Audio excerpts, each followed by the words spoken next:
Welcome to the Financial Crime Academy YouTube channel. Join us as we explore the exciting world of AML, KYC, transaction monitoring, sanctions, PEP checks, adverse media, and fraud. Don't forget to hit that subscribe button and click the bell icon to stay updated. Share this with your fellow AML enthusiasts and let's dive together. Welcome to episode 1 of the AML Screening Masterclass by Financial Crime Academy. This episode is titled Introduction to AML Screening. Definition: FATF Framework and the 6-step Lifecycle. In this episode, we will cover 1. What is AML screening? Definition and purpose. 2. Why, who, what and when of screening. 3. FATF Recommendations 6, 10, 12 and 16. 4. The 6-step screening life cycle. 5. Overview of all 6 types of screening. 6. How episodes 2-8 cover the full series. This series is aligned with FATF standards and is designed for banking and financial institution compliance professionals.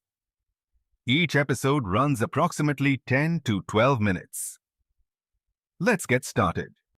What is screening? Screening is one of the most fundamental controls in any AML program. The core idea is simple. Before and while you do business with someone, you check their identity and transaction details against databases of known criminals, terrorists, sanctioned individuals, and politically exposed persons. The 3 key questions every screening professional must know: who is screened, not just the customer. Every beneficial owner, director, shareholder, counterparty, and intermediary bank must be screened. The screening obligation extends to the entire network of parties involved in a transaction or relationship. What is checked against? 5 categories of lists. Sanctions lists from bodies like OFAC, the UN, and the EU. PEE databases identifying politicians and senior officials. Adverse media sources monitoring negative news. Internal watch lists of the bank's own blacklisted entities. And payment routing data. When it happens. At onboarding before any relationship begins, on every transaction in real time, at scheduled periodic reviews, and whenever a triggering event occurs, such as a new sanctions designation or an adverse media alert. Key teaching point: screening is not a tick-box exercise. The financial penalties for non-compliance are measured in billions of dollars, as we will see in episode 2. FATF Framework. The Financial Action Task Force is the global standard setter for AML and counter-terrorist financing. Its 40 recommendations form the basis for national law in over 200 jurisdictions worldwide. They are not optional guidelines. They are the regulatory framework that banks must comply with. 6 recommendations directly drive screening obligations. Recommendation 6. Targeted financial sanctions. This is the most critical for day-to-day screening work. Countries must implement freezing measures without delay. A for designated terrorists and proliferators. In most jurisdictions, without delay means within 24 hours. Recommendation 10. Customer due diligence. Screening is an integral component of CDD. Banks cannot complete CDD without screening every party involved. Recommendation 12. PEPs requires enhanced CDD for politically exposed persons and their relatives and close associates. Covered in depth in episode 3. Recommendation 13. Correspondent banking. Specifically requires EDD on banking partners. Covered in the case study in episode 7. Recommendation 15. Virtual assets. Added in 2019, extended all AML requirements to crypto exchanges and wallet providers. Recommendation 16. Wire transfers. The basis for real-time SWIFT payment screening, covered in Episode 4. Screening Lifecycle. Every single screening event follows this 6-step lifecycle, whether it is a new customer onboarding, a SWIFT payment, or a scheduled periodic review. Step 1. Trigger. Something initiates the process. New account applications, payment instructions, and scheduled CDD reviews are the most common triggers. Step 2. Data collection. The system gathers all identification data. For individuals, full legal name, date of birth, nationality, address, and ID document numbers. For corporate entities, company name, registration number, directors, shareholders, and the ultimate beneficial owner. Step 3. List matching.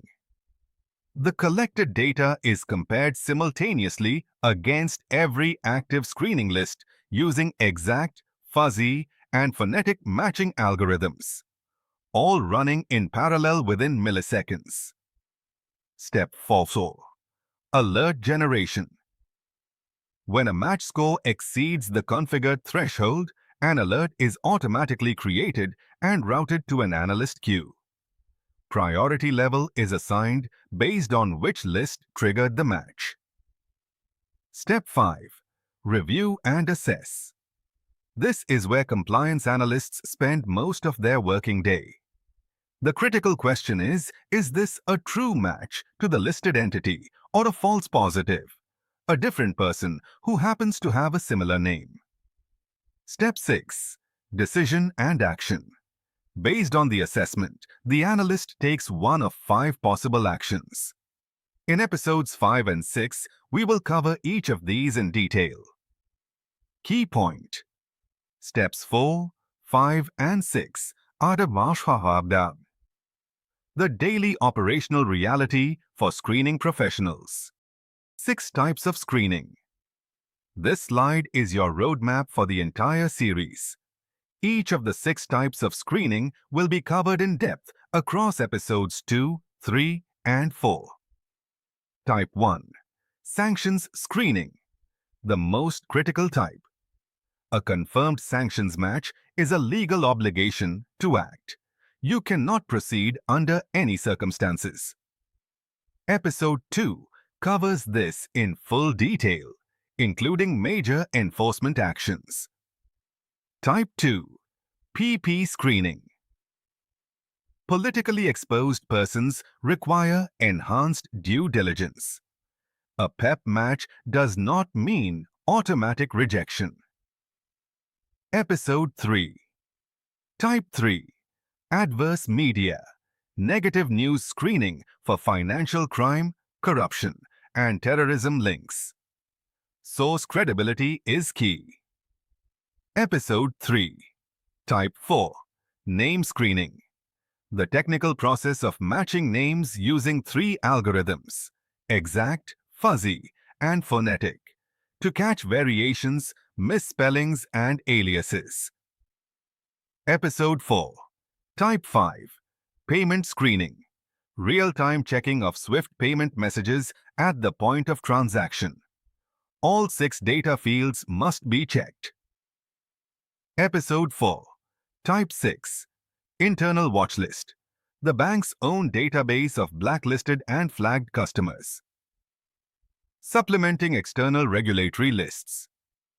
Episode 4. In practice, all 6 types are run simultaneously when a new customer is onboarded. That brings us to the end of Episode 1 of the AML Screening Masterclass. Key takeaways from this episode. 1. Screening checks customers and transactions against sanctions lists, PP databases, adverse media, and internal watch lists. 2. The 3 key questions. Who is screened? what they are checked against, and when. Onboarding, transactions, and reviews. 3. FATF Recommendations. 6, 10, 12, 13, 15, and 16 create the mandatory global framework for all screening obligations. 4. The 6-step lifecycle: trigger, data, match, alert, review, decision applies to every screening event. Coming up in Episode 2, Sanctions Screening. Deep Dive. 1. Comprehensive, targeted, and sectoral sanctions explained. 2. OFAC SDN, UNSC, EU, and UK OFSI. The major global sanctions lists. 3. Real enforcement actions. BNP Paribas, $897 billion. Standard Chartered, $1.1 billion. 4. Step-by-step protocol for responding to a sanctions alert. Make sure you subscribe to Financial Crime Academy so you don't miss the next episode. If you found this helpful, please like and share. It helps us reach more compliance professionals. A huge thank you for tuning in. If you loved this video, show some love by hitting that like button, subscribe, and ringing the bell for updates. Happy learning, and catch you in the next video.